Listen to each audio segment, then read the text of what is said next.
আপনি এখন চাকরি করেন, ব্যবসা করেন, যেটাই করতে চান না কেন, উদ্যোক্তা হন, আপনার দক্ষতা লাগবে। সো দক্ষতা এমন একটা জিনিস যে আপনি যদি মনে করেন আমি কোনো এক সময় কোনো একটা জিনিস শিখে ফেলেছি, পরবর্তীতে আর আমার সেটা শেখার দরকার নাই, আমি সেটা পারি, এটা একটা ভুল ধারণা। কারণ প্রতিনিয়ত প্রতিটা জিনিস আপগ্রেড হয়, নতুন নতুন জিনিস আসে।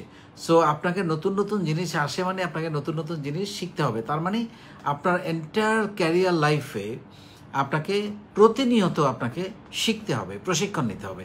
আপনি যদি চিন্তা করেন যে আমি কোনো এক সময়ে কোনো একটা বিষয়ে প্রশিক্ষণ নিয়েছি, আপনার বোধহয় আর কিছু দরকার নাই, মানে ওই বিষয়ে আর প্রশিক্ষণ নেওয়ার দরকার নেই, এটা খুবই ভুল ধারণা।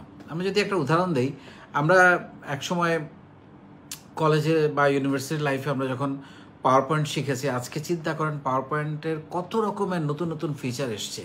এখন আপনি যদি সেগুলো অ্যাডাপ্ট করতে না পারেন, সেগুলো আপনি না শেখেন, আপনি যদি চিন্তা করেন আমি আগের মতোই কাজ করব, তাহলে তো আপনি পিছিয়ে থাকবেন, আপনি আপডেট থাকবেন না। সেরকম সব কিছু ওয়ার্ডে, এক্সেলে। সো আমরা অনেক কিছু বলি আপনাদেরকে, আমরা বলি যে ইংরেজি শিখতে হবে, কম্পিউটার নলেজ থাকতে হবে, আপনার বাংলায় সুন্দর করে কথা বলতে হবে, কোনো একটা টেকনিক্যাল স্কিলস আপনাকে শিখতে হবে। সো যেটাই আসুক না আপনার সামনে, leadership skills, communication skills, emotional intelligence, এরকম অনেক কিছু এখন এসে গেছে যেগুলো আপনাকে শেখা দরকার, প্রতিনিয়ত শেখা দরকার। আপনি এটা কখনো ভাববেন না যে আমার শেখা হয়ে গেছে, কারণ প্রতিনিয়ত নতুন নতুন জিনিস আসছে। আপনি যেটা জানেন সেখানেই অনেক নতুন ফিচার তৈরি হয়েছে, যেটা আপনি যদি আবার সেগুলোকে ঝালাই না করেন, সেগুলো না শেখেন, নতুন জিনিসটা যদি প্রশিক্ষণটা আপনি না নেন, তাহলে হবে না। সো নেভার স্টপ লার্নিং, মানে আপনার শেখাটা কখনো বন্ধ করা যাবে না। আপনাকে জীবনে যতই বয়স হোক না কেন, যতই এগিয়ে যান না কেন, আপনাকে প্রতিনিয়ত শিখতে হবে, যেটা আমি সবসময় করার চেষ্টা করি। এবং আমি কিন্তু আপনাদের থেকেও শিখি অনেক কিছু, যেটা আপনারা হয়তো বুঝতেই পারেন না। অনেক কিছু আমি জানার চেষ্টা করি, বোঝার চেষ্টা করি, এবং সেই অনুযায়ী আমি অনেক পরিকল্পনা তৈরি করি। সো আজকে যে বিষয়টা নিয়ে বলবো সেটা হচ্ছে যে একটা জিনিস আমি আপনাদেরকে খুব গুরুত্বের সঙ্গে লাইফে নিতে বলবো, সেটা হচ্ছে যে কথা বলাটা একটু সুন্দর করে শিখেন। জীবনে অনেক কিছুতে আপনি এগিয়ে থাকবেন। 100 জন মানুষ, 1000 জন মানুষ, 10,000 জন মানুষের কাছ থেকে আপনি একটু আলাদা থাকবেন। আপনি চিন্তা করে দেখেন যে আপনি সুন্দর করে কথা বলতে পারেন কিনা, আপনার কথা আপনার আশেপাশে বন্ধুরা বা আপনার সঙ্গে যারা থাকে তারা মনোযোগ দিয়ে শোনে কিনা, আপনি 5 জন, 10 জন বা 20 জন মানুষের সামনে একটা প্রেজেন্টেশন দিতে পারেন কিনা, বা আপনি 100 জন, 200 জন, 500 জন বা 5,000 জন মানুষের সামনে দাঁড়িয়ে কথা বলতে পারেন কিনা। নট নেসেসারি আপনাকে পাবলিক স্পিকার হতে হবে, সেটা হতে পারলে তো খুবই ভালো। আমি তো চাই সেই জায়গায় আপনারা আরও ভালো করেন, আমার থেকে বেশি ভালো করেন। কিন্তু আপনি যখন কথা বলবেন, যেটাকে বলে কমিউনিকেট করা, মানে আপনি যার উদ্দেশ্যে কথা বলছেন, সেটা যদি একজন দর্শকও হয় বা 5,000 জন দর্শকও হয়, তারা আপনার কথাটা কমিউনিকেট করছে কিনা, তারা নিচ্ছে কিনা, তারা মনোযোগ দিয়ে শুনছে কিনা। আবার এখানে আরেকটা জিনিস খুব গুরুত্বপূর্ণ, আমাদের অনেকেই মাইক পেলে এমনভাবে কথা বলতে পারেন এবং এত লম্বা সময় ধরে উনি ওনার সব কিছু বলার চেষ্টা করেন, যেটা আসলে অনেকটা অপ্রাসঙ্গিক হয়ে যায়, যেটা আসলে অডিয়েন্সের এটা নেয়ার দরকার নেই। সে তখন অমনোযোগী হয়ে যায়, হয়তো নিজেদের মধ্যে কথা বলতে থাকে। সো আমরা যারা কথা বলি, আমাদের এটা খুবই বোঝা দরকার যে আমি কতটুকু বলবো, কমিউনিকেট হচ্ছে কিনা, শুনছে কিনা, অপ্রাসঙ্গিক কিনা, এবং সেটা খুবই টু দ্য পয়েন্ট কিনা, মানুষের কানেক্ট করতে পারছে কিনা।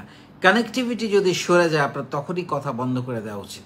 কানেক্টিভিটি সরে যেতে পারে নানান কারণে, কিন্তু আপনার সেটা বুঝে আপনাকে সময়টা নির্ধারণ করা উচিত।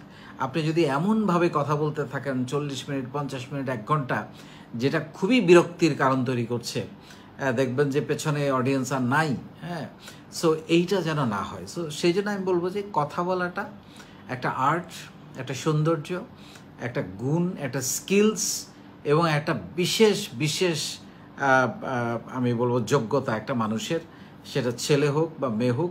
আপনারা জানেন যে আমাদের নিজের বলার মতো একটা গল্প ফাউন্ডেশনের ছেলেমেয়েরা একেবারে গ্রামের ছেলেমেয়েরা, একেবারে মফস্বলের উপজেলা পর্যায়ের বা জেলা পর্যায়ের বা প্রবাসের আমাদের ছেলেমেয়েরা কিন্তু আমাদের মিরপুর ইনডোর স্টেডিয়ামে এসে আমরা প্রায় 3টা প্রোগ্রাম করেছি, আপনারা জানেন। সেখানে 5,000 মানুষের সামনে দাঁড়িয়ে নিজের গল্প বলছে অত্যন্ত দৃঢ়তার সঙ্গে, সাহসের সঙ্গে। এই সাহসটা আমরা তৈরি করে দিয়েছি।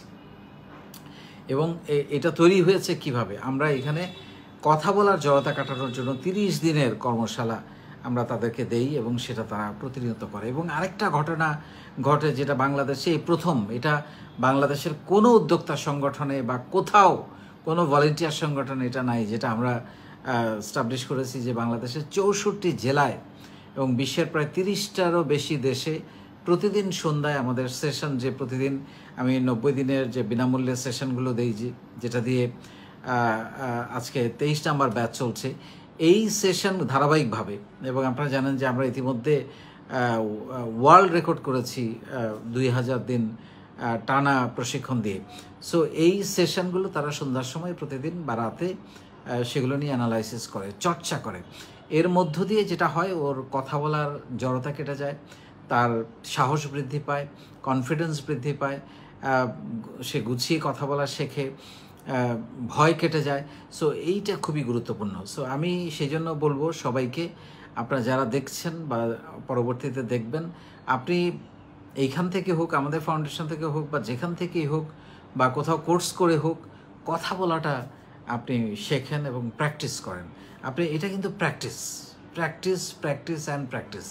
আপনি যত বেশি প্র্যাকটিস করবেন তত বেশি এটা আপনাকে শানিত করবে, তত বেশি সুন্দর হবে, তত বেশি আকর্ষণীয় হবে।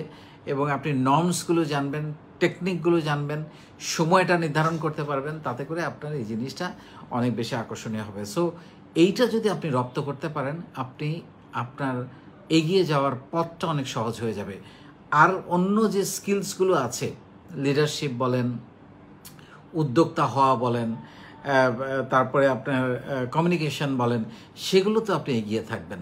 প্রেজেন্টেশন বলেন, পিচ করা বলেন, আইডিয়া পিচ করা। যেমন আমি একটা কথা সবসময় বলি যে আপনার ভেতরে যে স্বপ্নটা আছে, যে বিজনেস আইডিয়াটা আছে, যে পরিকল্পনাটা আপনি চিন্তা করেছেন, বা যে প্রেমটা আপনার মনের ভিতরে আছে, সেটা যদি আপনি প্রকাশই করতে না পারেন, তাহলে তো সেই প্রেম কোনোদিন আলোর মুখ দেখবেন না। দেখা যাবে যে আপনি যাকে ভালোবাসেন সে হয়তো জানলই না যে আপনি তাকে ভালোবাসেন, সে হয়তো অন্য কারো হয়ে গেছে। সো আপনার মনের কথাটা বলতে হবে সাহস করে, গুছিয়ে, সুন্দর করে এবং আকর্ষণীয় করে। সো এই কাজটা আপনি করার চেষ্টা করেন। আমাদের এই ফাউন্ডেশনে হাজার হাজার ছেলেমেয়ে এখন অত্যন্ত দৃঢ়তার সঙ্গে, অত্যন্ত সাহসের সঙ্গে সুন্দর করে কথা বলতে পারে, প্রেজেন্টেশন করতে পারে, উপস্থাপনা করতে পারে। এটা সত্যি আমি খুবই গর্বিত তাদেরকে নিয়ে। এবং এইটা আমি মনে করি এগিয়ে যাওয়ার প্রথম ধাপ, যে সুন্দর করে কথা বলতে পারা, প্রপারলি কমিউনিকেট করতে পারা এবং মনের কথাগুলো অল্পতে গুছিয়ে বলতে পারা।